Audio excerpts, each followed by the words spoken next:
bakola akalo naye anti kalo kava mu bulo kati ensano y'omuwemba.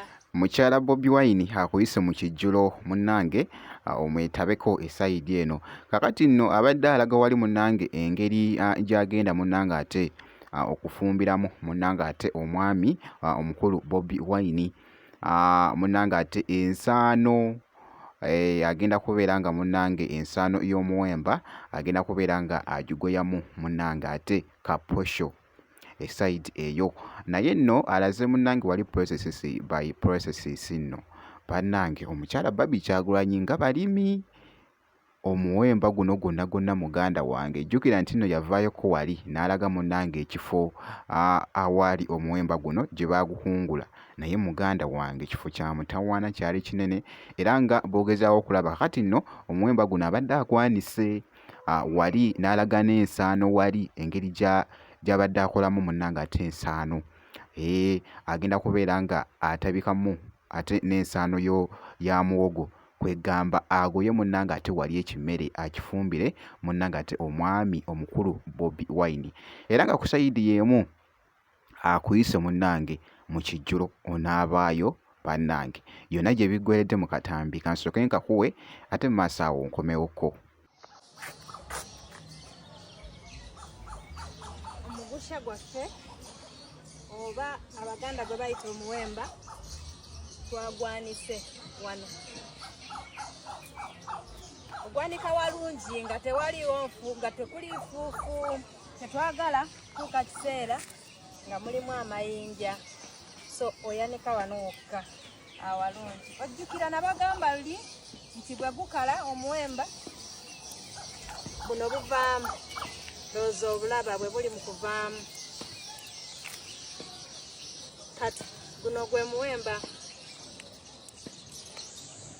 gwe bakomamu ensaano ne bateekamu muwogo ne bakola akalo naye anti kalo kava mu bulo kati ensaano y'omuwemba ne muwogo simanyi gwe bagiyita mu Luganda naye nabagamba nja batwala step by step. Omuwemba tuli ku One Love Beach. Omuwemba guno twagusimba ku One Love Beach era tugwanise wano ku One Love Beach. Zino ntungo naye mwe ntungo muzimanyi mwali muzirabyeko mmwe abaana b'ennaku zino ntungo.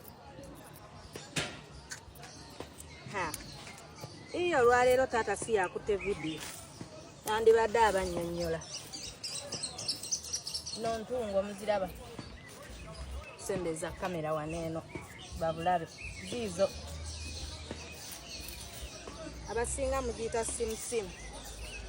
Bwati simusimu bwafaanana nga bamusimbye ng'amera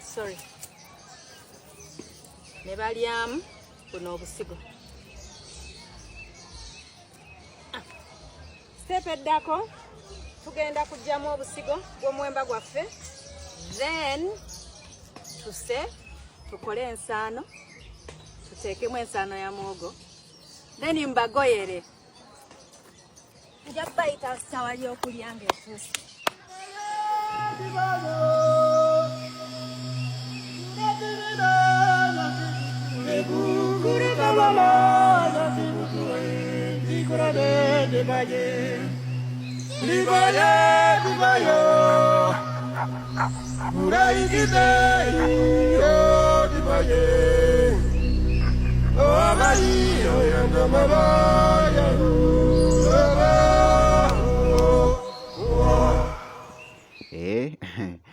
Naye nga sitepu eddako agenda kubeera nga agoya akalo kano. Wali mu katambi akasoose agambye nti n'agenda tabikamu n'ensaano munnange ate eya muwogo. Kakati nno ekigenda okuddako agenda kubeera nga agoya era nga ebiseera ebisinga nti nno omukyalo ono atera nnyo okukola vidiyo nga zino bwe ziti munnange nga ateekayo munnange ate ideas ez'enjawulo ezisobola ate munnange ate okuyamba n'abantu. Naawe n'obeera nga osobola omuyigirako. Munnange omukyala Baby Kyagulanyi mukyala ate mutetenkanya nnyo nga bw'okiwulira. era nti kyova olaba nga Katonda akedde ku makya n'akuwa omukyala ng'ono munnange Barbie Kyagulanyi, munnange ate abeera akuwadde munnange ate omukyala omukozi omulungi ennyo okukamalako obumazi, era nga bw'olabye munnange ate mu katambi esayidi eyo. Vidiyo osobola ogimpya like kw'ossa ate n'okusubscribinga kasita obeera nga tonnaba. Ngenda kubeera nga nkomawo ko mu maaso eyo n'ebirala.